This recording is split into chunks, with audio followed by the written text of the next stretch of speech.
So Marianne, you're going to go first here. We're tight schedule, 15 minutes, which is like you guys have 12 minutes. I think Moshe's in there. Moshe Polyek is a grad student of mine. He's going to harass you if you try to go on too long. And we cut you off. This is what we've been doing here for the live people. We'll continue that tradition here. Okay. You. And so, Great. And that's true for everyone else, just to warn you. Okay. And so please mute Bob. Mute and Yaron, please mute so we don't get your sound as well. And go on, Marianne Mithun is going to talk about just where are the universals. And I'm going to let you go. Okay, complexities of space. So, universals. Well, as we all know, a major thrust of much theoretical linguistics has been a search for universals, innate, abstract, formal design principles governing all of language. And our hero, Dan Everett, based on long-term observation of speech in context, has raised questions about their universality and precise. And of course, part of my screen is hidden from me because of the picture, but just what they mean. And explored, importantly, the power of culture in shaping language. And he's written a lot about this. This is just a little bit there. Okay, issues of complexity. One proposed universal is that a fundamental design feature is recursion via complex sentences. And I think an important thing is if we look only at translations of isolated sentences from English or another contact language, we stand to miss some intriguing complexities. And of course, by the same token, the vast majority of languages are spoken, and we know that spoken languages have prosody. And when you don't have prosody, that is when you're writing, you have to have a lot more overt signals of syntactic structure. So in a sense, written language is kind of the special one here. Okay, anyway, and if we don't look at real language, we might miss a deeper understanding of the real forces that shape language. Okay, so I'm just going to take a little corner of language here for this, but and that is how you talk about place. Typical expressions of place, we know demonstratives, adverbs, case mark nouns, adpositional phrases, relative clauses, adverbial clauses. Is this all there is? Well, of course, we have to look at Mohawk and Iroquoian language. It's polysynthetic, can be quite elaborate morphologically, and head marking. There are three categories, lexical categories, distinguished by their internal structure, particles, nouns, and verbs. And you can express place by all of them, but it's head marking, so there's no case or adpositions. So how do you know what the relationship is? Well, you've got this thing there, and if this is a word for a place, if the verb is to be lying there, okay, probably it's a location. If it's a verb like insert, maybe it's a goal. If it's a verb like go, it could be a source or a goal, okay? And in Mohawk, there are verb prefixes, one for here or toward me, and another one for over there or away, okay? And there are some adverbial clauses, okay? But let's look at what speakers actually do. Surprise, surprise. Okay. This language, if you look carefully at grammatical structure and look at what people do, a huge amount of it has to do with managing the flow of information.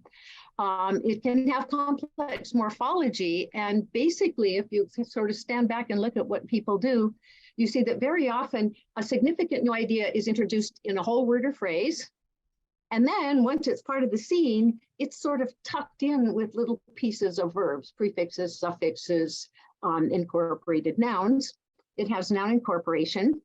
And what speakers can do is they can introduce a new referent in a big fat noun phrase or noun or something larger. And then they can kind of keep it on scene by tucking it into the verb. These ladies were going to take a trip to another community, and in order to do that, you have to cross the Canada-US border and then come back again. And they were worried at this point. They said, what's going to happen when we get to the border? Okay, here's the border, big fat phrase. The term for it comes from the fact that borders were established by surveyors. Okay, middle dragged, okay. But then later on, they said, after we crossed the border, we felt better again. Okay, now the mention of the border is just tucked into the verb. So speakers are doing this all the time, sort of managing how important things are in your sort of current consciousness, depending on what kind of grammar they're using morphologically. Syntactically, in this language, there's no syntactically based constituent order. It's all according to newsworthiness at the moment. So basically you put the most important things first. You might have a little connector or some kind of a thing, but after that, that's how it works. So here, these ladies were saying, yeah, they'd gone to their friends, and then they were coming back and they said, police again.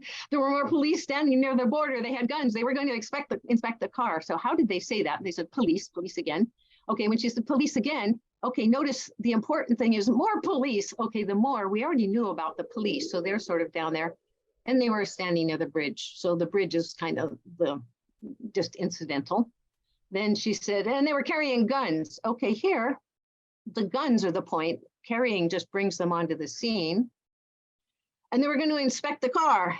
Okay, the inspecting is the new point. We'd already been talking about the cars. So that just shows you it's not OV, it's not VO. It depends what you're talking about. And this runs through the whole language. You can see it with topic shifts and focus constructions. Focus constructions are easy to see with questions. A mother and their daughter were getting ready to go out to a meeting, and the mother says, oh, is it cold outside? Okay, at this point, the whole point of the question is the cold. The outdoors is kind of incidental. And her daughter says, yeah, it's cold. Okay, so that's the focus of the question. Completely another time, this woman was talking about some noise, and she says, yeah, I was sitting outside. Okay, here, that same particle outside comes at the beginning, because that's the point. The sitting there wasn't the point. Okay, now a big piece that has been sort of missed over time just because we couldn't record things as easily is prosodic structure. And we're now in a position where we can look at the intricate structure in prosody. And of course, again, as we know, the thing about written language is it doesn't have the advantage of prosody. So you have to put in overt markers, signals of structure that are just sitting there in spoken language.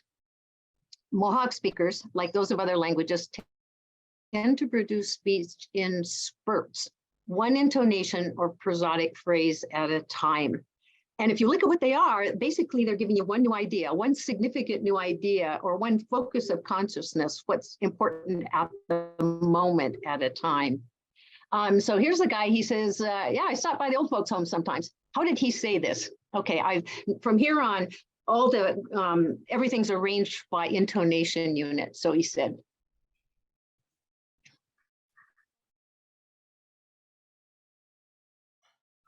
and he's a normal speaker. Okay, here's how it sounds.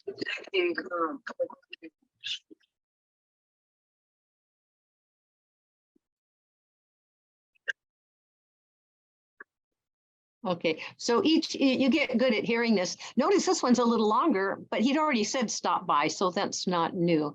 This is really typical prosodic structuring. Okay, now, if you listen to Mohawk, you hear demonstratives all over the place, and they're doing a lot of very important things in terms of structure, prosodic structure. Importantly, managing the flow of information over intonation units and across sentences. So here we can look within sentences. Speakers use cataphoric and anaphoric demonstrative constructions to allow them to package one idea at a time prosodically, ordering them by their significance at the moment, but retaining coherence. And I'll give you a couple examples. So here's a cataphoric demonstrative placeholder.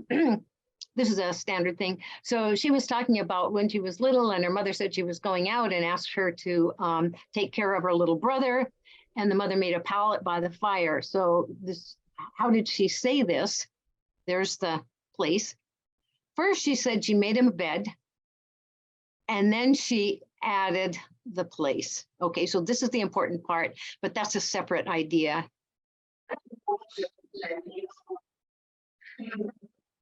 Okay, here this says there's going to be more following. You know, this is like the whole thing, but watch, I'm going to fill it in. Okay, here's another one. So this guy had left his house in the woods and he was coming up to town, and then he stopped across the road from the church. So how did she say this? And there he stopped. Okay, here this says, Okay, this is one thing. He stopped. That's important. He would have been walking. He stopped. And now I'm going to tell you more. And of course, across the road from the church is fairly complex. So this has got, you know, stuff in it. And it's on the other side of the road.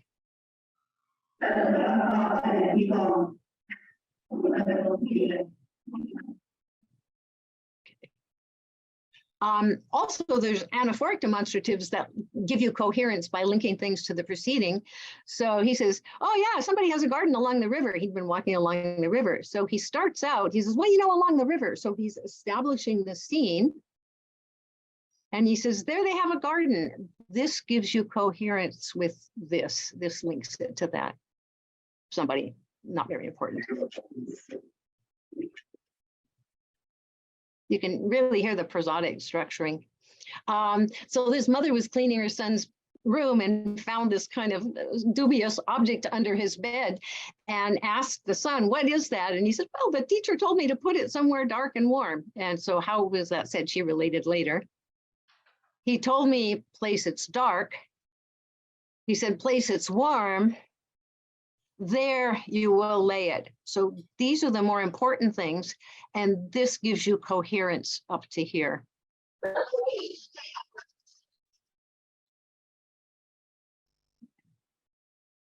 Okay, also speakers use these demonstratives pervasively to distribute information across sentences. And I think this is something kind of important that people haven't looked at a lot. That is, why do people use separate sentences, or why do they pack things together into a single sentence? And of course, it has everything to do with what the information is.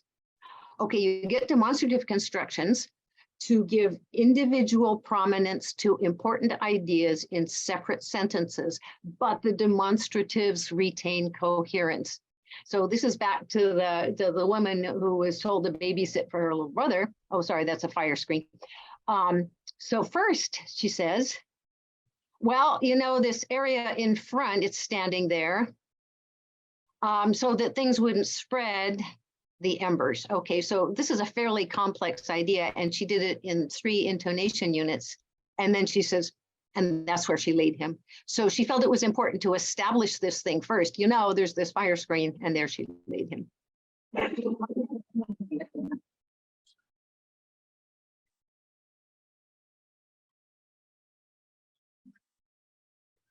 Okay, so the toe says, now I'm picking up what I said before. Okay, here she was talking about what the powwow grounds were like. Okay, and at one point she was talking about how the people who made jewelry put them out on tables in the yard. So how did she say this? Okay, first she says, well, there were tables standing here and there inside the yard. And there they set them, what they had made. Now, she's putting this in 2 separate sentences because she's talking about the grounds. She's not just saying they put them on the tables. She says, well, you know, you look around, there were tables here and there. And then there, and the demonstrative gives you coherence.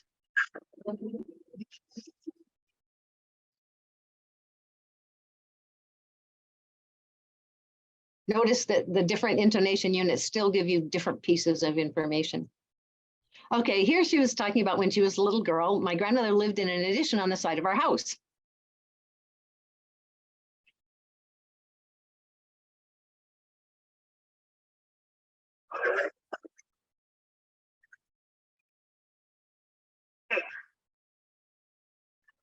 Okay, so she's telling us one sentence at a time. Well, our house had an addition, and that's how things were back then. And this links that up to that. And then here, this is linking a new sentence, and there she lived. And then my grandmother is a separate piece of information. So she's very carefully manipulating, shaping the information here. And finally, he says, the chickens used to live in the house behind Gawineta's. Okay, he says, well, you know, Gawineta's house is back there. There's still a place. There they used to live, these chickens.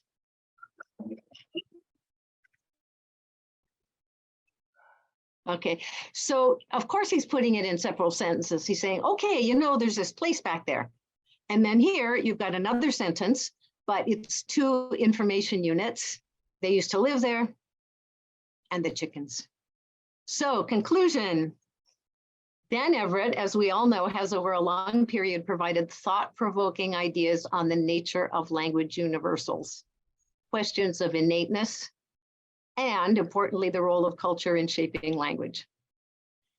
I think it's well known there are long traditions among Iroquois people of appreciating and cultivating linguistic virtuosity. They really are quite outstanding this way in every way, from formal oratory. The first Europeans who arrived were really impressed with their formal oratory, and it's still really impressive, through traditional tales, anecdotes, jokes, snappy comebacks. And it's wonderful to be with them because they so obviously delight in it and enjoy it and pick up on it. You know, they're not linguists. They're not saying, oh, you incorporated something, but they know exactly what's going on and they cultivate it. They often comment on the skill of speakers. Oh, that guy is such a good speaker. And they just visibly delight in it. And I think this cultural value is reflected pervasively in masterful attention to shaping the flow of information. And so the moral is, if we look at what speakers actually do on a daily basis beyond written documents, and especially beyond translations of isolated sentences from a contact language where poor speakers bilingually are trying to give you everything that's in your contact sentence, we'll probably learn more about the deeper cognitive and cultural forces shaping language. That's it.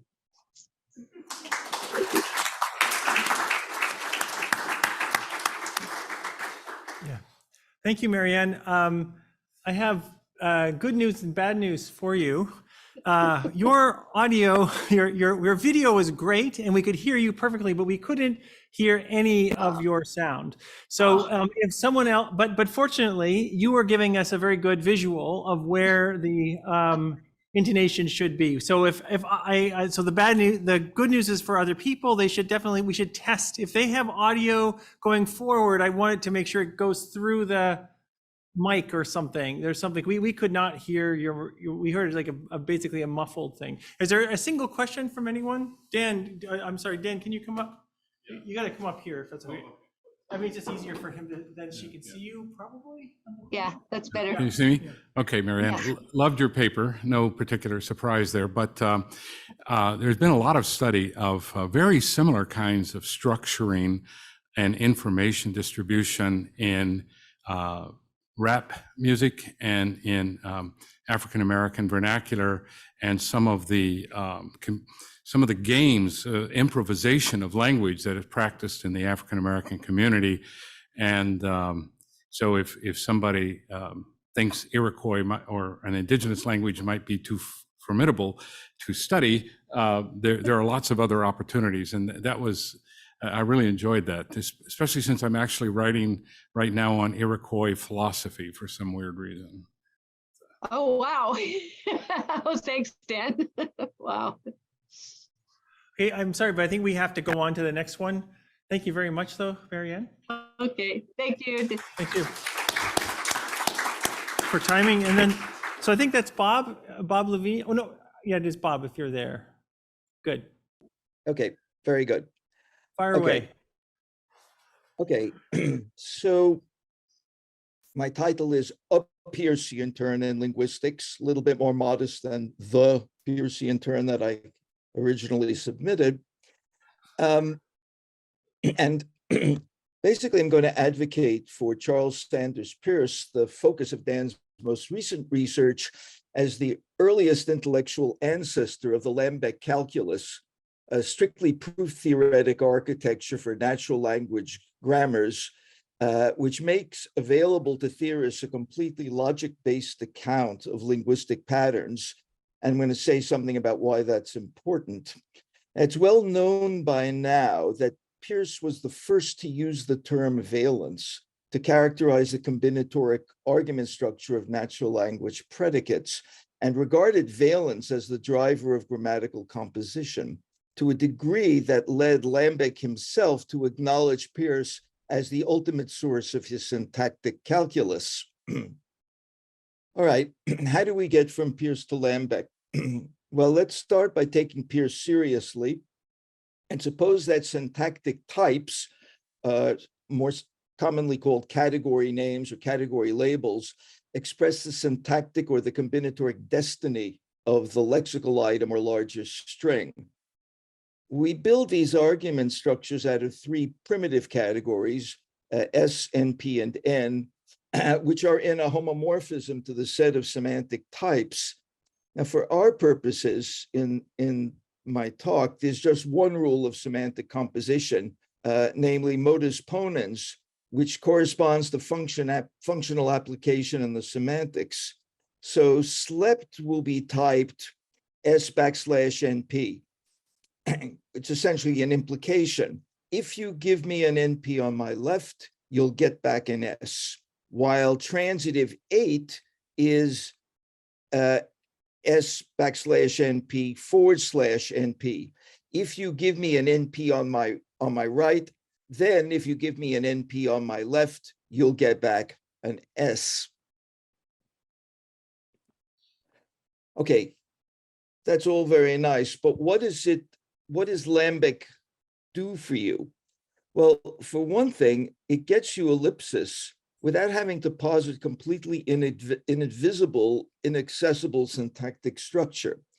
Now, supposedly such structure is impossible to do without, given the example in 1. I know what John will eat for lunch, but I don't know what Anne will.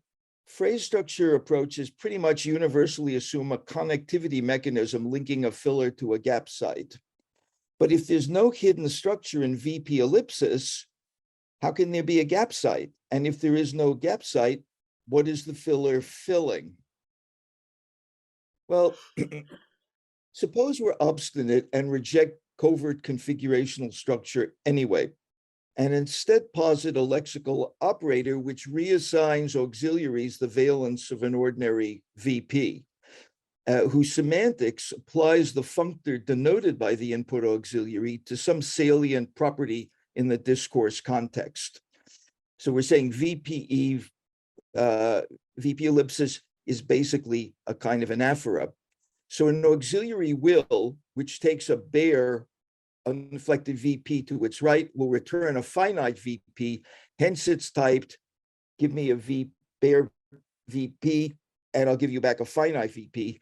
And that's paired with an intransitive will, which applies the semantics of its VP BSE to VP finite avatar to some contextually foregrounded property. But it's also a strict theorem of the bilinear intuitionistic prop logic, which the Lambic calculus is really just a version of, that any sign which is typed VP to VP also has an avatar typed VP missing an NP to VP missing an NP. In other words, it's a version which combines with a transitive verb and returns a transitive verb. And a second consequence, another consequence, is also a version which takes a ditransitive verb and returns a ditransitive verb, and so on forever. That same operator can be trivially generalized to give us will with the syntax of, for example, a transitive verb under the intuitionistic prop logical equivalence in 2. The first thing you pick up is an NP on the right, then an NP on the left to give you an S. That from that, you can immediately infer that for the same sign that you pick up an NP on the right, and then pick up an on the left, pick up an NP on the right, and you get an S. And the corresponding semantic equivalence, essentially given in 3, which is that the argument structure of eat, where you're taking first the inner and then the outer arguments, is derived from that. You can derive the same core semantics, nuclear semantics, where you're picking up the arguments in the reverse order. That will give you, Anne will eat more pizza than she will sushi. Here the will is the transitive will. It'll pick up an NP, and you'll get the correct semantics. I'll get back to this in a second. So much for, that's going to give us and 8, what, the WH supposed filler, is an operator, pronounced what, that applies a standard Hamblin-Cartinen semantics to the denotation of an S missing an NP on its right edge to yield an interrogative clause. And so far as the semantics is concerned, this operator says, give me a property corresponding to the truncated clause, and I'll give you back the corresponding WH question interpretation. But the transitive version of will that I was just talking about allows us to derive and will as a sign with a property interpretation with the syntax and semantics in 6. And will is the prosody. That's an S missing an NP on its right edge. And here is the semantics. It's the property, that set of things such that in the future and eats those things. So when 5 applies to 6, giving us what and will, we get the Hamlin-Cartinen semantics of the indirect question, what and will eat. No structure necessary, just valence. Lambeck believed that this kind of outcome was inherent in Peirce's work on natural language. Here's what he said in 2007 about a certain very basic species of pre-group grammar. A pre-group grammar is really just a format for typological proofs, which in effect flattens them into algebraic representations as one-dimensional sequences. He said, this setup may be implicit in the ideas of C.S. Peirce, who might have looked at the type corresponding to, you take an NP as the first argument, a PP is the next to give you a VP, corresponding to found, and compared, look to the left for an NP, look to the right for a PP, and look to the right for an NP, to the unsaturated bonds of an atom, an idea echoed in several places in Lambeck's other work. So the moral of the story is just this. Peirce has a legitimate claim to being the intellectual ancestor of current proof-theoretic grammatical architectures and of categorical grammar generally. And those frameworks show the descriptive power and explanatory reach of an approach to the lockstep composition of syntax and semantics based purely on grammatical valence in tandem with the inference rules of logic without any appeal or need or motivation for configurational structure.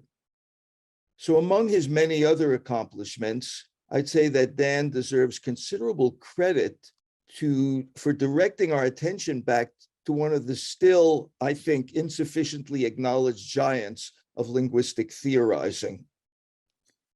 And that's my story.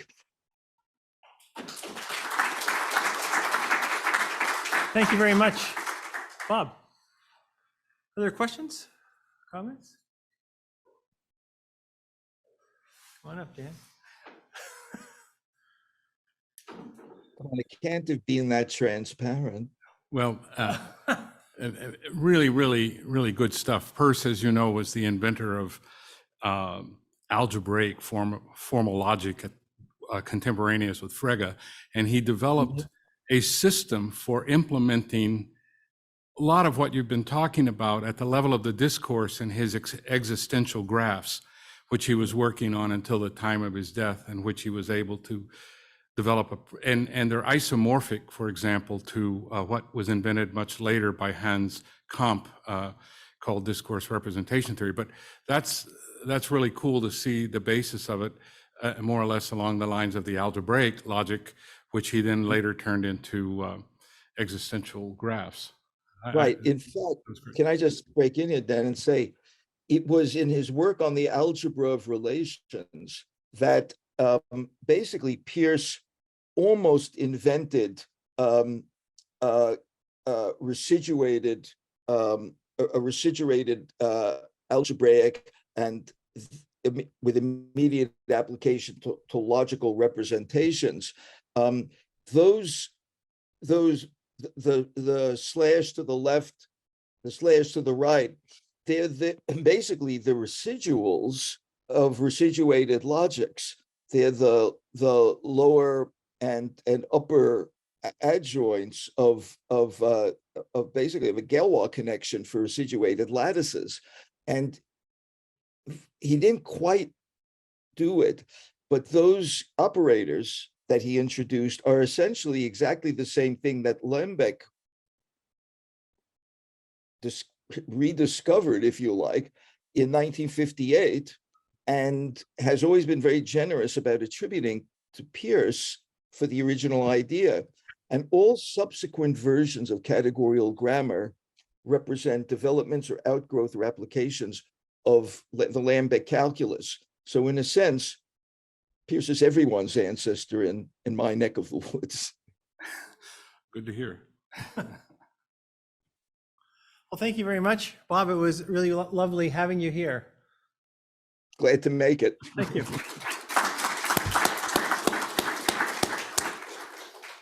And now next on our slate is David Gill from Israel. Are you in Israel? Or actually, I'm just guessing. No, I'm in a hotel room in Singapore, 12 hours away from all you guys. Okay. Please go So I ahead. get the prize the furthest. Yeah, okay. I was I've talking always about you earlier. Yeah, I heard you. Yeah, Oh, thanks. okay. I've always thought of Dan Everett as a kindred soul and viewed much of his work on Peircean as a model for my own work on colloquial Indonesian and especially the Riau dialect. So I'm really grateful to Ted for inviting me to this event, and I'm happy to take advantage to present what one might call Peircean meets Riau Indonesian. So Riau Indonesian is just one dialect of colloquial Indonesian spoken roughly where the star is, and it's contrary to the impression that some people might have got from my work, it's actually a run-of-the-mill variety of colloquial Indonesian. So most of what can be said about Riau Indonesian can be said for many other dialects totaling 200 to 300 million people. So in that sense, it's almost the complete opposite of Peircean. And I've published quite a lot on this, though nowhere near as prolifically as Dan has. One claim that I'd like to address is the claim that Riau Indonesian has no hierarchical syntactic structure, which I heard Dan Everett say when we met many years ago. And when I queried him recently about this, he basically attributed this claim to work by Ray Jackendorf and Eva Wittenberg, who argue basically that Riau Indonesian has kind of a flat grammar based on my description. And I'd like to set the record straight on this. I've never actually said anything in writing about whether Riau Indonesian is recursive or not. So this is the opportunity to do so. And my very clear answer to the question, is Riau Indonesian, does it have recursive syntax, is yes and no. Now, what on earth do I mean by that? Well, first, the no. In Indonesian, you can say things like Ali hit the person who bought the dog that bit Amat, and you can go on and on and on and on and on. So in this respect, it really seems to be the case that it's not recursive. And if you look at the structure here, which I presented, I've argued elsewhere that colloquial Indonesian is monocategorial. So everything, almost everything is basically an S, a sentence. There is a small closed set of items which combine with S's to give you S's. And here you see the yang, which some people might call a relativizer. I don't think it is, but that's beside the point here. So basically, you get recursive structures in Riau Indonesian that look just like English. Well, not really, but still, every bit as hierarchical as English. So is Riau Indonesian like English? Well, yes, but no, because nobody ever speaks remotely like this. So the sentence I gave you, I think Marianne referred to the sort of sentences you get in Mohawk when people are trying to translate English. Well, that's what I just showed you. So how do we actually reconcile Riau Indonesian being recursive, as in the previous example, and not being recursive, which is what it really is? And I'd like to basically refer to a notion that has been put forward by a number of linguists. Interestingly, most of them seem to work in the Melanesia or New Guinea area. So George Grace talks about the linguistic construction of reality, Andy Pauly about idiomatic competence, Malcolm Moss about ways of saying things, and I've recently coined the term linguistic perspective. All of these mean roughly the same thing. It's not what the grammar says you can do, it's how you use the grammar to actually speak. Here's a situation. You're walking with a friend and suddenly there's your friend's wallet on the floor. What do you say? Well, in English, you might say, hey, you dropped your wallet. In Indonesian, you'd say something like dompet jatuh bang. Now, there's no exotic morphology in either of these two languages, but the structures, and according to Greenberg, Indonesian and English are typologically very similar, but they're really, really quite different. And what you can see is that English has a very strong preference for expressing who the participants are. It likes to express possession, so your wallet, and it's just one wallet, and it's in the past tense, you dropped your wallet. Indonesian expresses none of these things. So you've just got wallet, you've got drop, but it expresses something that English doesn't, namely interpersonal relationships. It's kind of, you could just say dompet jatuh, but you don't. You always add on a term which basically defines your relationship to the person you're speaking to. Now, what is this? It isn't grammar, because look, I can translate the English sentence into Indonesian, kamu tadi jatuh dompet kamu satu, perfectly grammatical in Indonesian, but it's bizarre, it's ghastly, people don't speak like that. Similarly, if not identically, I could take the Indonesian sentence and render it into English as wallet drop bro. Well, okay, drop is kind of ungrammatical because you have to have obligatory tense aspect mood marking in English, but wallet is kind of newspaperese register where you drop the article, and you can use bro like bang, except bro in English, I wouldn't use it. I don't belong to the subcultures that do use it. It's much more limited, its distribution, than bang is in Indonesian. So basically, it's not just what you can do, it's what you actually end up doing in real life, which is what I call perspective. And we can summarize by saying that English likes to mark participants' possession, number, and time, whereas in Malay Indonesian, you prefer to talk about interpersonal relationships. And with all of this in mind, we can add logical subordination to the list of concepts that exist in both languages, but only English likes to express it. You can express it in Indonesian, but usually don't. So basically the difference between Indonesian and English with regard to recursion is captured by the notion of linguistic perspective. Okay, now, so far you've had to take my word that in Indonesian you can have multiple embedding, but you don't. I tried to do a quick Google search. Now, since the Google search is just what you get by typing in various search items, it actually doesn't refer specifically to Yaron Indonesian, but to a pan-dialectal, pan-register version of Indonesian, like also English, which is actually good, because you might argue that, well, English is a very formal language, it's written, therefore recursion is more likely to be used, whereas colloquial Indonesian is by definition colloquial, and we all know that in speech we actually use embedding much less than in writing. But these searches, the results of these searches, are equivalent in the sense that for both English and for Indonesian, the searches examine whatever you get, and whatever you get involves a range of registers from highly colloquial to highly formal.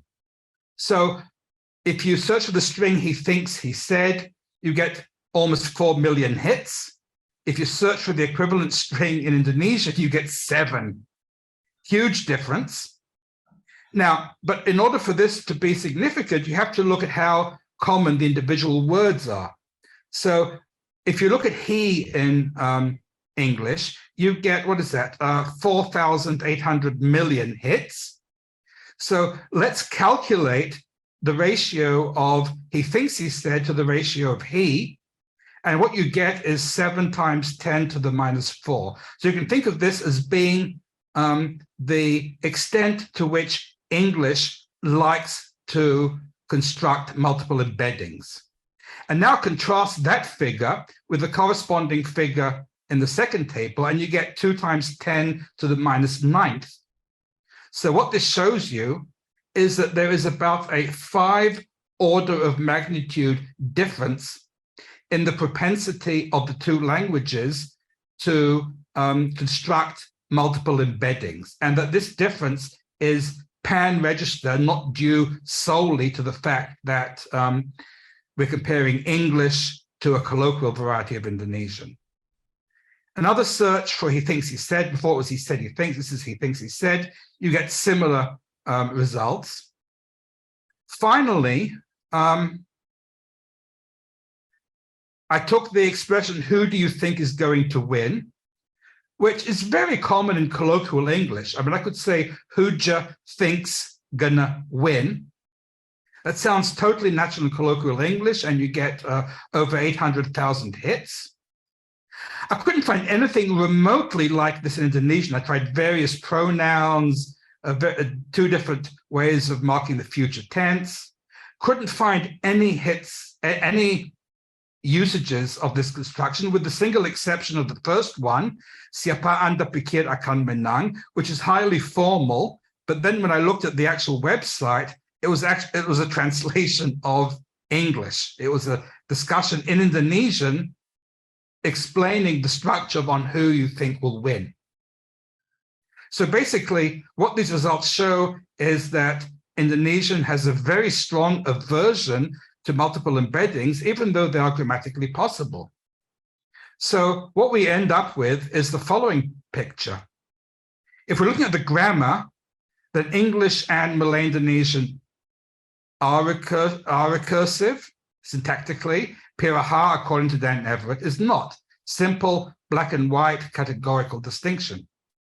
But if we look at how the language is actually used, then what we see is that there's a continuum. You can have a greater or a lesser propensity for using the embedding devices that the grammar offers to you in order to actually create multiple embeddings. And Malay Indonesian, in terms of how it's actually spoken, looks much more like Piraha than it does like English. And this is basically how you can reconcile the answer, yes, it does lack recursion, to no, it doesn't lack recursion. So one conclusion from this is that in order to know a language, it's not just enough to know the phonetics, phonology, morphology, syntax, semantics, and discourse pragmatics, all the staples of linguistic courses, a linguistic education, linguistic grammars, but you also have to know how these are used, how all of these are used to affect a linguistic perspective. What about other languages? So far, this has been Yaron Indonesian meeting Piraha with a bit of English thrown in. Well, there have been some studies. So, for example, in a recent paper by Michel Ciso, he argued that German is even more friendly to recursion than English is. And he brings this example here, which I won't work through because it'll take me over 10 minutes just to analyze it.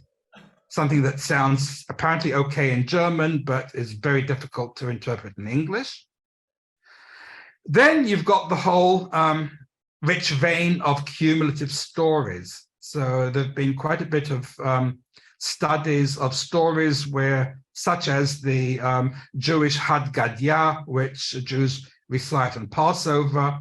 So the God came and smote the angel who slew the slaughterer, who killed the ox, that drank the water, that put out the fire, that burned the stick, that beat the dog, that bit the cat, that ate the goat, which my father brought to Tuzuzim. So what we've got here is, I don't know how many, 8 or 10 levels of recursion, a very common literary device, or is it? Sorry. Well, if you look at anthropological studies from other parts of the world, you find apparently similar things. So here's an example of a remarkable chain tale from New Guinea, but, and it's a huge but, if you look at the translation of this tale, which occurs in several different languages of New Guinea into English, you see that the recursion here is only semantic, it's not syntactic. So a snake is hit on the head by a falling fruit. The snake calls a rat to eat the fruit calls a fire to burn the rat, and so on and so forth. There's no syntactic embedding here. There is only semantic embedding. Now, a few months ago, in fact, in preparation for this meeting, I put a query on the link type list. The URL is listed below, asking people whether they were familiar with cumulative stories involving syntactic embedding of the Hadgadia type, as opposed to purely semantic embedding. And no one, and all the examples that people offered were basically greater Europe. So Europe, including the Middle East. So I'd like to offer the following conjecture about cumulative stories, namely that actually 2 conjectures, which can be distinguished empirically, that cumulative stories involving syntactic embedding are limited in the distribution to either languages of more exoteric or complex societies, or alternatively, language whose cultures are descended from or influenced by those of Western Eurasia. So what we see here is something that Ted alluded to in his introduction to today's meeting, namely the possible correlation between societal complexity and linguistic complexity, which is one of the main foci of my own work. And I was very glad to hear in Jeff Pullum's talk this morning, the fact that he cited numerous earlier works which had made this point, including Talmi Givon, who says there are some languages excellent to this day, all in pre-industrial literate societies with relatively small homogeneous social units, where one could demonstrate that subordination does not really exist and that the complexity of discourse narrative is still achieved via chaining. So I hope Dan Everett will not look askance on my claim that, in fact, maybe Piraha and Rian Indonesian, for that matter, aren't that exceptional after all. Thank you.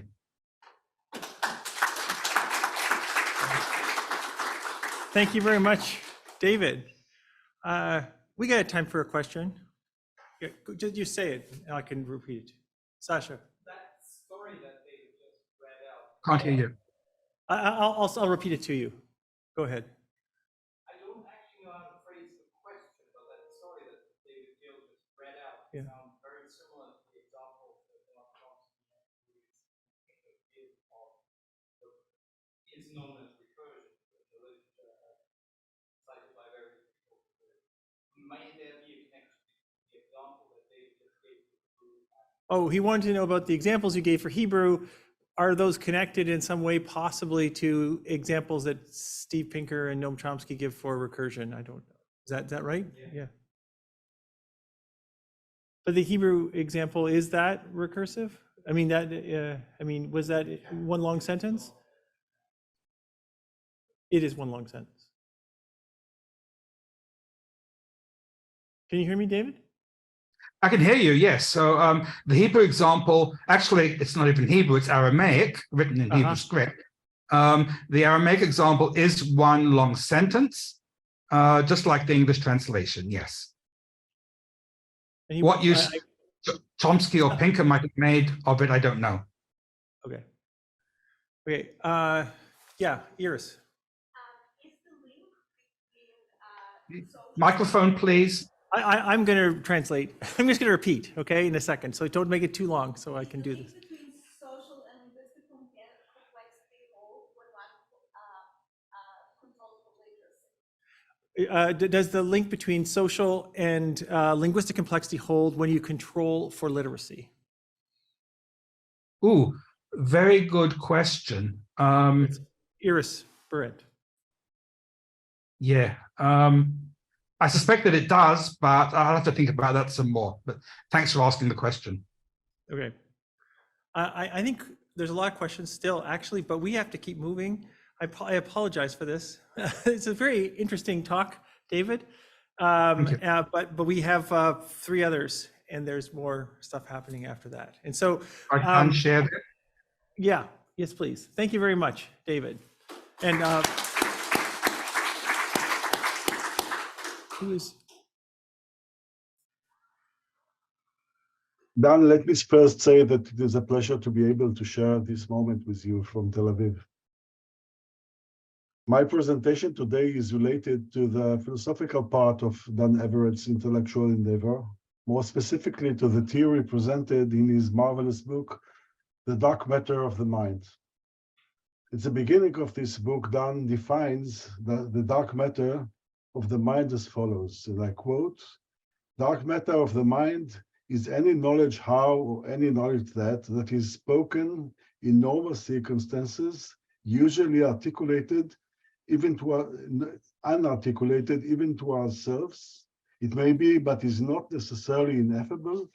It emerges from acting, languaging, and culturing, as we learn conventions and knowledge organization and adapt value properties and orderings. It is shared and it is personal. It comes via emicization, our perceptions, and memory, and thereby produces our sense of self." Here is another nice quotation from the same book, and I quote, "I believe that the science of the mind has to precede or at least accompany the philosophy of mind-brain in order to make progress on the understanding of how people learn and think. I think, as I believe Dan does, that the science of the mind and the philosophy of mind are joint parts of a cooperative project. It is not clear to me, however, whether the science of the mind should precede the philosophy of mind when the dark matter of mind is concerned. I believe that in this case, philosophical analysis is particularly fruitful."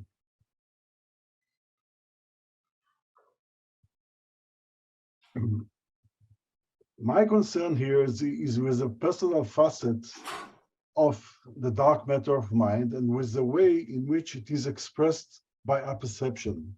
I presume that Dan includes subjectivity in the personal facet of the human mind, and that our perception means conscious self-awareness.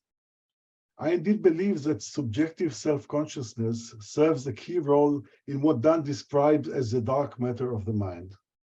This is an old philosophical topic that was revived in the 20th century by phenomenologists, by anthropologists of the so-called, by the representative of the so-called Heidelberg School, as well as by the prominent analytic philosophers of language and mind. The question they address is whether consciousness of oneself as the subject of mental states is identical to the consciousness of oneself as an object. Sidney Shoemaker underscores a variety of the semantic and epistemic differences between consciousness of oneself as a subject and as an object. According to Shoemaker, first-person self-acquaintance determines a fundamental characteristic of rational mental states. As he notes, considerations related to Moore paradox require one to acknowledge that rational human creatures cannot be self-blind. According to Shoemaker, and I quote, "To deny the possibility of self-blindness is to hold that it is implicit in the nature of certain mental states that any subject of such states that has a capacity to conceive of itself as having them will be aware of having them when it does, or at least will become aware of this under certain conditions, for example, if it reflects on the matter," end of quote. In this context, Shoemaker is mainly interested in the concept of conscious belief. In his view, if a normal person consciously believes that P, she either knows that she believes that P or will become aware of this under certain conditions. This constraint is not trivial, since the content of my conscious belief that P does not include the fact that I believe that P. The content of my conscious belief that Tel Aviv is the cultural center of Israel is that Tel Aviv is the cultural center of Israel. My belief is about Tel Aviv. It is not about my mental states.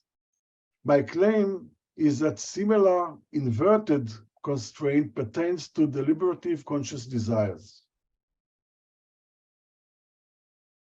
It seems that since the content of the desire to desire something, its conditions of satisfaction differ from the content of the desired desire, a person could consciously realize a second-order desire without realizing the desired first-order desire. For example, it seems that Jane can consciously desire to help the poor without consciously desiring to help the poor. Clearly, the conditions of satisfaction of the self-ascribed second-order desire differ from those of the first-order desire. Jane's second-order conscious desire is satisfied if Jane desires to help the poor, while her first-order desire is satisfied if she helps the poor. Moreover, it seems that one could recursively generate an unlimited set of conscious desires to desire, such that realizing the higher order desire does not entail realizing the lower order desire. However, my claim is that this supposition is false.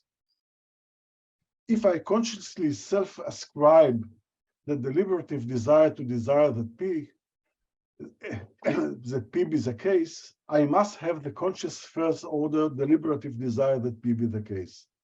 This condition applies to conscious first-person self-ascription of conscious desires and not the third-person self-ascription of desires. I cannot develop here my arguments in detail. Let me just give you an outline of a general idea. It consists of the following claims. First, desires aim at being satisfied. Second, deliberative desires differ from spontaneous desires. The fact that the first are formed as a result of a process of deliberation. Third, cases of weakness of the will differ from cases of the complete absence of a desire. Cases of weakness of the will are cases in which the desire that leads all the way to action is not what the acting person deliberatively desires, what she conceives to be good. These are not cases of the complete absence of a desire. Finally, the motivation to realize the content of a deliberative desire is based mainly on understanding its contents. These claims, together with some additional auxiliary conditions, allow one to demonstrate that if a person is consciously motivated to desire that P, she must be consciously motivated that P be the case. For example, if John is deliberately motivated to desire to stop smoking, and his desire is not instrumental, that is, if he desires this for its own sake, he is motivated to desire this because he understands that the desire is not to smoke is good for him. However, since desires by their nature aim at being satisfied, if John understands the content of his desire, he must be motivated not to smoke, even if this is not the desire that leads all the way to what he will eventually do. Let me emphasize again that this applies to first-person self-ascription of conscious desires. This is a big issue in the philosophy of mind today, of course, the whole issue of consciousness. And it does not apply to third-person ascription. This constraint is connected to Tyler Burge's claim that the first-person concept is indispensable for rational cognition, because reasons must sometimes be rationally applicable to immediately affect an attitude or an action. This is, in my view, part of the enigma of subjectivity and selfhood, of the dark matter of the mind that Dan Everett insightfully illuminates. Thank you, Dan, and I wish you many more years of fruitful work and of happy, healthy life. Thank you. Thank you very much, Yaron. There questions, comments?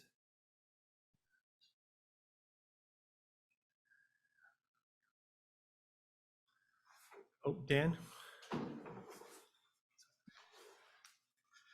Thank you, Yaron.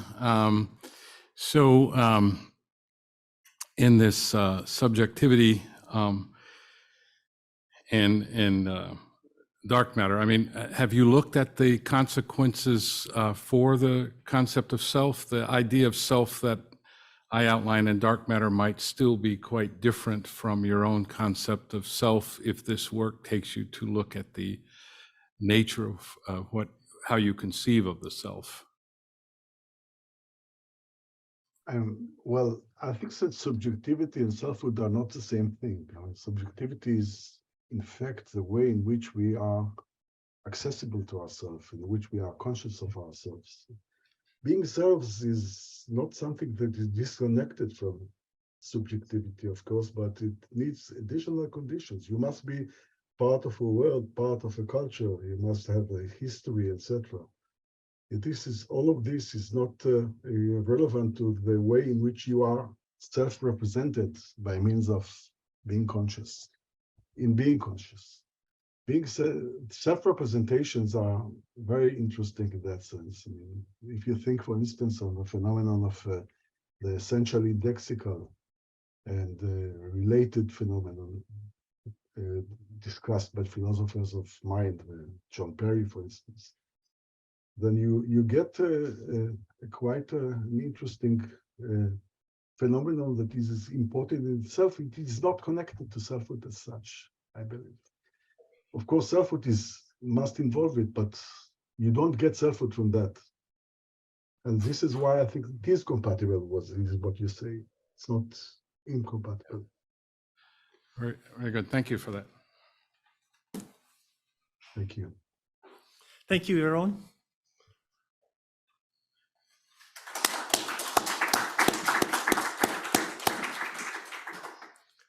Now, Delia? Yes, can you hear me? We can hear you and see your screen. We got you all here. So in this talk, I will present a case study which I think supports a modular or parallel architecture theory of grammar.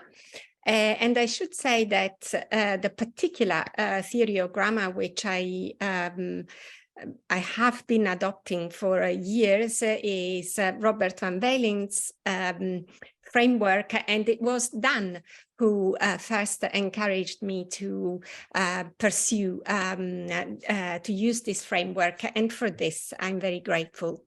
The case study is that of the causative alternation in Italian, and in particular the issue is the marking of the intransitive member of causative inchoative pairs. I will talk about Italian. The intransitive member of the pair can be marked by this morpheme, se, but with some verbs, this marking appears to be obligatory. With others, you can have it, but you don't always have it. And with the third class of verbs, you never have it. There are two principal analyses of anticausative se. One is that se is a marker of a strategy of argument realization, of the realization of the causer, a silent realization of the causer. The other analysis is that se is the marker of either a verb that lexicalizes a result state or a construction that is resultative. when we, sorry, I should have done this. When we look at authentic data from corpora, what we see is that really neither approach does full justice to the distribution of se. Not only are there some counterexamples, but there are also, what emerges is that there are two classes of verbs which seem to require or reject se in accordance with different principles. These are the verbs that I analyzed. I'd like you to note that most of them actually exhibit this plus minus se variation. And then I will flag immediately that there are alternating verbs that don't take se at all, as I was saying, and this is a puzzle for the argument realization account. Why is it that if these verbs are causative and if se marks the suppression of the causer, why don't we find it with these verbs? Then there are verbs that are actually telic. I don't have the time to apply the diagnostics, but you'll have to believe me on that. When you apply the diagnostic, they are telic, but they never, so they lexicalize a result state, but they never take se. Another puzzle, why, if se marks resultativity, why do we get this result? And then, as I said, the plus minus se variation seems to follow two different principles. So with a group of verbs, like the verb heat, the verb for heat, the se does occur in contexts where we are describing change plus result or change to a result state, as in 2b, Earth heated from 9 to 16 degrees. And se is missing when we are describing a property or a process. But with another group of verbs, for example, the verb close, we don't have se when the cause is irrelevant, as in 3b. The polling stations closed at 10 p.m. last night. Nothing to do with resultativity, and the verb is telic anyway. But we're not describing an event of doors closing, and the causer is irrelevant. So I have subscribed in the past, and I continue to subscribe to the analysis of se as an argument realization strategy, because it is the analysis that has greater explanatory power. Se does not only occur in anticausatives, but also in other constructions, passives, reflexives, impersonals, where we don't find, where resultativity is irrelevant. And if we want to capture what se does in all of these constructions, then let's start from this assumption. In all cases, se marks the suppression or non-expression of the highest ranking argument in the semantics of the clause. In the case of causatives, of course, this is the causer. And this is how I represent this, drawing on Van Velen and on work that I've done in the past. This is the representation of the meaning of the mouth was closing. So the causer is realized silently. Actually, in the grammar of Italian, we have evidence that there is a causer there, but it cannot be realized as an argument of the verb. So the argument that projects to the syntax, by projection, I don't mean a syntactic structure, I mean the argument that has access to the syntax, say as the subject, is the lower argument. But to account for the distribution of se in the three classes, and to account for the different principles that seem to operate with different classes of verbs, we need a theory of the lexicon. So the idea my idea is that some verbs are stored as verbs of change and only change. That's what they lexicalize. That's the case of blossom, which is telic, but it never has se because it is not a causative verb. Then some verb may well be stored as verbs of cause and change, like the verb for scatter, which in the intransitive always has se. But the vast majority of verbs are actually stored in the lexicon as related lexical pairs of the one member of the pair describes change, the other describes cause and change. And these verbs divide at least into two classes. There is a class like heat, which is a class of degree achievements. These are these are prone to coercion. And when we coerce a process meaning, we don't get se. So this is the member of the pair that is retrieved from the lexicon. In fact, only part of its meaning is coerced. And when we describe a change and result, we get this one, and we suppress the cause and we get se. But with telic verbs like close, we only retrieve this member of the pair when the cause is irrelevant.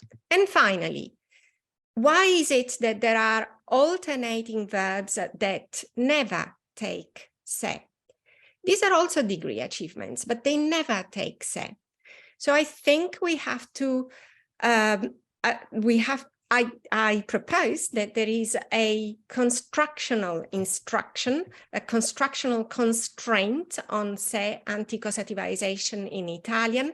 These verbs describe a complex causation, not direct causation.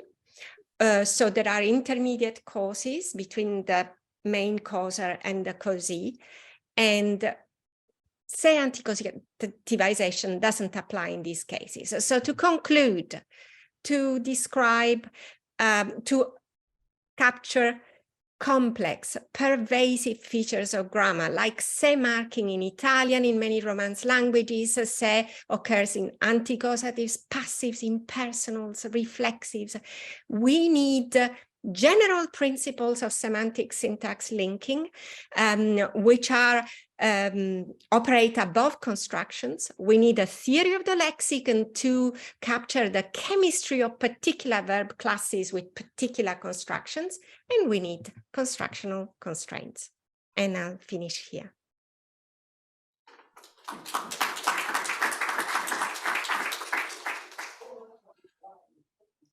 Thank you, Delia. There's some comments, questions?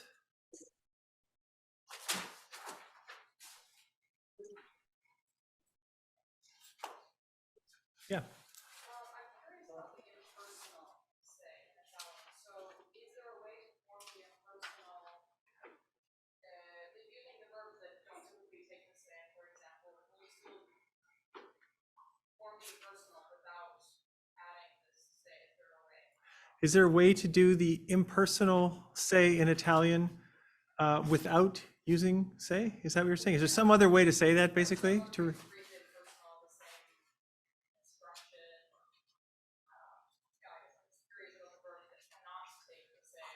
yeah, for the verbs that cannot take say, how do they say whatever? No, the point I'm glad this question was asked, because the impersonal, in the impersonal, we find other verbs, we find all verbs. So different constructions select different classes of verbs. So the impersonal doesn't have these constraints. Okay, thank you. Are there other questions? Well, thank you very much, Delia, and we'll go on now to the last of the Zoom sessions, which is Sally Thomason, and she's in Montana, I believe. Yep, you see the log house. You can get the log. You sure that's not a Zoom background? No, it's an actual log house. Look, see? Yeah, how are we gonna verify that? Probably you can't. Okay, we're ready. There we go. I know it's true. Yeah. Okay, please go ahead, Sally Thomason. Thank you, Ted, and thanks very much for inviting me. It's been really fun seeing everybody and listening to the talk. I wish I were there, but I'm not. This paper has been a long time in the making. You can see the dates. It's based on work that Dan and I did together in 1993 when we were both at the University of Pittsburgh. We realized a couple of bad mistakes in it the next year. We worked on it once more. We gave a paper in Nijmegen along with my daughter, Lucy, who had also done research on the language. This is a picture of Dan and me taken by the daughter in a train going from Nijmegen to Amsterdam in 2003. Dan, as far as I know, hasn't worked on it since, although he would have to list Séliš-Ql'ispé, aka Montana Salish or Flathead, as one of the languages he's worked on, one of the many you mentioned in your introductory comments, Ted. I did send him a copy of this paper and he didn't complain. Still, if there's anything you hate in it, you can blame me. The most important insights, such as they are, it's not a very profound paper, but it's interesting to us. The most important insights come from Dan. So I'm talking about transitivity and Séliš-Ql'ispé. I want to start out with a very brief set of comments on how categorical valency, and then spend most of my 10 minutes on gradient transitivity. There are 6 particularly relevant constructions: plain transitives, vanilla, ditransitives, antipassives, backgrounded agent constructions, transitive continuatives, and derived transitives. I'm not going to try to drag you through all of these today. There wouldn't possibly be time, but I will talk about the ones that aren't in parentheses briefly. All Séliš-Ql'ispé verb roots, you can put verb in Strutter quotes if you want to. There's a debate about whether there is a lexical distinction in this and some other Salishan languages between nouns and verbs. But in any case, all the roots are intransitive, and they're either monovalent with one lexically specified argument, that's the actor, experience, or whatever, and those are actor agent oriented, or bivalent verbs with 2 lexically specified arguments, which are patient oriented. There are also some ambivalent verbs with 2 lexically specified arguments, and those are agent oriented, but I won't be saying anything else about them. They behave for purposes of this analysis, just like the bivalent verbs. A couple of examples to show the difference, one set of differences between monovalent and bivalent verb roots. Monovalent hui, I went. The subject pronominal is a first person singular intransitive subject and then the verb root, or kutanalk, hluchani, Johnny is tall, with a root and a suffix. And as opposed to a bivalent root with no suffixing, chun, again, the first person singular intransitive subject particle, pronominal particle, chunespiten, I'm bent over. S is an aspect prefix, or bivalent is flux, it's smashed. There's 0 marking for third person pronominal intransitive subjects. So you get a passive reading with a bivalent verb. You get an active reading with a monovalent verb. At first glance, transitivity in this language looks perfectly straightforward. Like we just saw, chen hui, I went, or with a subject, hui flew madli, Mary went. The subject of an intransitive verb, if there's a noun phrase, is optionally marked by a particle flew, which isn't really translatable. As opposed to a straightforward transitive construction like ten flew apples, I bit the apple, with root transitive suffix nt, first person singular transitive subject suffix n, optional flu before the patient NP. So that optional flu goes with the subject of an intransitive verb, but the object of a transitive verb. Or if you have both the agent and the patient NPs, which isn't very common, but it does happen actually in actual discourse. Tess flew apples to Mudley, Mary bit the apple. The apple marked as before, Mary marked obligatorily with a particle T, which also isn't translatable. We call it oblique. At second glance, transitivity is not so straightforward. Most strikingly, maybe, morphologically, intransitive verbs can take object noun phrases. Often, but not always, these are indefinite objects. And the verbs are, as I say, morphologically intransitive. So chun, again, with the first person singular, intransitive subject particle. Chun to apples, I bit an apple. Or flew madly to apples. Mary, the subject, the noun phrase subject, marked optionally as before with the other intransitive verb, marked with flew. The patient marked obligatorily with to. You get a reverse picture from the transitive verb with two noun phrases, where in the transitive verb you get the patient marked optionally with flew and the agent obligatorily with to. And there are some other constructions that are deviant from the point of view of the plain, straightforward transitive. 3 of them, to be exact. 2 others, made 2 other main ones. I won't talk about the third. First of all, you have the backgrounded agent construction. Weapon 10, flusitsum. Somebody spread a blanket. The blanket got spread out. Flew optionally marking the patient, as you expect in a transitive verb. So what's different about this from a plain, ordinary, straightforward transitive is that the third person agent suffix is replaced by this backgrounded agent suffix M. Another example with both noun phrases, weapentum flusitsum to madli, with both the patient optionally marked with flu and the agent obligatorily marked with to, as with any other transitive verb. Then there's the transitive continuative construction, which is entirely different. Es weapons flusitsum to madli. The verb does not have a transitive suffix nt or any other transitive suffix.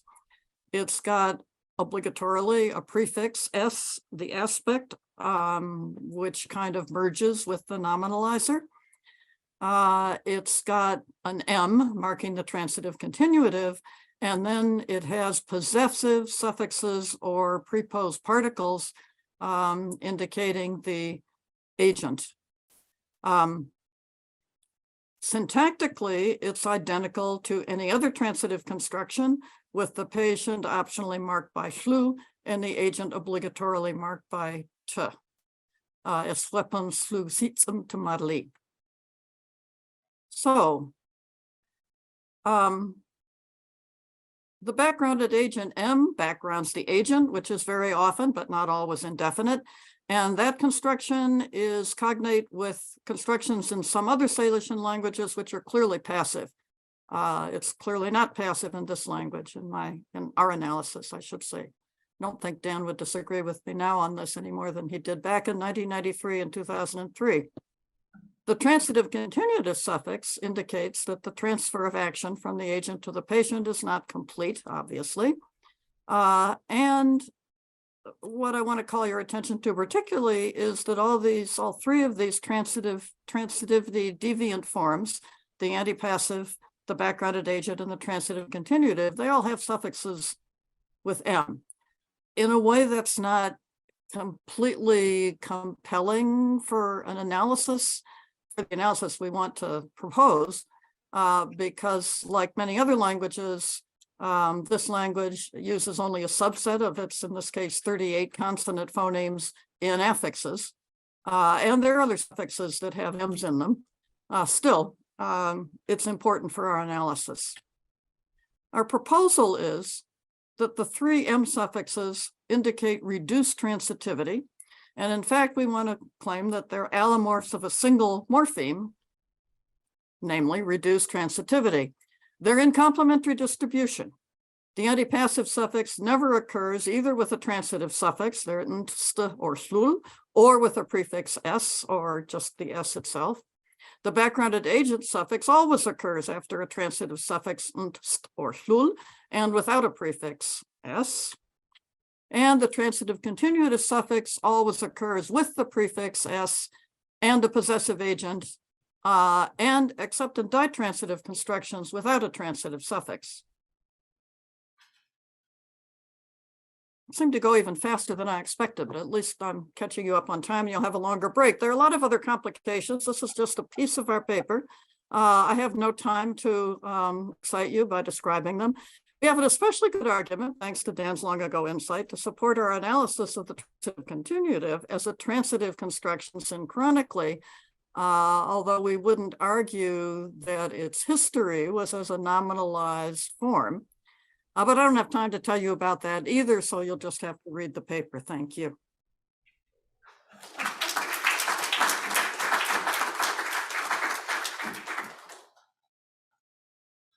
Thank you very much, Sally. Are there questions? Dan may want to disagree with you. Yeah, Dan may want to get up and denounce our paper, but he's still on it as a co-author. I've had that situation before. Anyway, Dan, do you have? Even with Dan, I think. Yeah, well, maybe especially. Would you care to say any more about the difference between categorical valency and the continuum of transitivity, what we mean by those things? Sorry, was that a question you want me to explain what we mean by them? Yes. Well, the gradient transitivity was based on our analysis that, in fact, there are these transitive forms that are perfectly straightforward, and then these other transitive forms that, and including one intransitive form, that have agents and patients and are just transitive because they don't, I must have skipped a slide. There was a slide in there that I seem to have lost. They don't meet the definition of prototypical transitivity that we adopted, which comes, I don't know if Hopper and Thompson were the first people to discuss it, but the idea was that prototypical transitive construction is one where there's a definite agent, a definite patient, and completed transfer of action from agent to patient. I swear I had a slide by that. Maybe I skipped 2 slides accidentally. Maybe that's why it went so fast.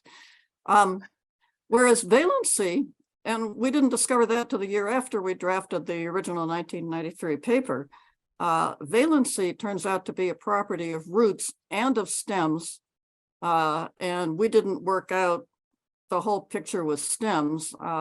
Lucy got a little farther than that than you and I did. But the idea is that inherently, notionally, semantically, each verb root comes with either 1 or 2 lexically specified arguments, monovalent versus bivalent. And those don't change regardless of whether the verb participates in a transitive construction or an intransitive construction. One of the constructions I didn't talk about, the derived transitive, adds an argument to a monovalent verb root so that you can make it transitive. So go, if you add a prefix ch to make it to go to, and then you add a derived transitive suffix, and then you can add a transitive suffix and transitive agents, and you get a verb meaning she went to visit him, something like that. So there's a lot of other stuff going on, but each root and each stem has an inherent number of arguments. We didn't have any analysis that removed arguments from a verb's lexical component, although maybe we should have gone there with reflexives. But we didn't talk about reflexives. Well, thank you, Sally. So I actually appreciate Dan asking that question because I thought I'd missed something, and I guess I did, because you may have skipped over those slides. So can you just give me an insight as to what it means? What does it mean for a verb to be intransitive and yet have a direct object? What does those feel like complete contradictions to my naivety? So you're saying that, I mean, you had intransitive direct object things there. So what does that mean? What does intransitive mean? If it can, how can you eat an apple? What? Like the passive. Oh, Bivalent intransitive. okay. That's all. Here it is. Ted, intransitive, those antipassives are morphologically intransitive. That is, they do not have transitive apparatus. Okay. Therefore, they're intransitive verbs, and yet they have patience. And what the antipassive does, here's the slide that I seem to have missed. No, wait, where'd it go? I had it a minute ago. There. What the antipassive does is force an active reading for a bivalent root. So if I say chun pulsum, sorry, if I say chun is puls, that means I am killed. The root is puls, meaning kill. If I say chun pulsum, that means I killed somebody. So the antipassive adds a syntactic option for putting in a patient noun phrase, and it adds a second syntactic argument because chimpulsum means I killed somebody or something. And you can actually add, as I showed, a noun phrase patient if you put that obligatory oblique marker in, which probably is really something like I killed something, and by the way, it was an enemy. That oblique marker is separating out from the most intimate construction of the verb. But yeah, I mean, it's very strange to have an intransitive, morphologically intransitive form with patience, but there you are. And this is not weird. You get it in certain discourse contexts, in texts. You would not get a sentence like I bit an apple as a translation. If you say, how do you say I bit an apple? You would get an ordinary transitive construction with no context, if there's no context, in isolation. But if you ask for the verb for bite, your consultant will say "em." That's what they give for it's the citation form with that suffix so that you get an active reading. I'm not saying that's going to make it more intelligible to you intuitively. It's still intuitively very strange. But if you think about it in the context of reducing the transitivity, you background the patient in an antipassive, you background the agent in the backgrounded agent. It's incomplete transfer in the transitive continuative. It's really a pretty picture. We like it. At least I like it, and I hope Dan still does. Yeah. Well, I'm an Anglo-centric person. I never wanted to say that it may be unintuitive for me, but that's not very informative.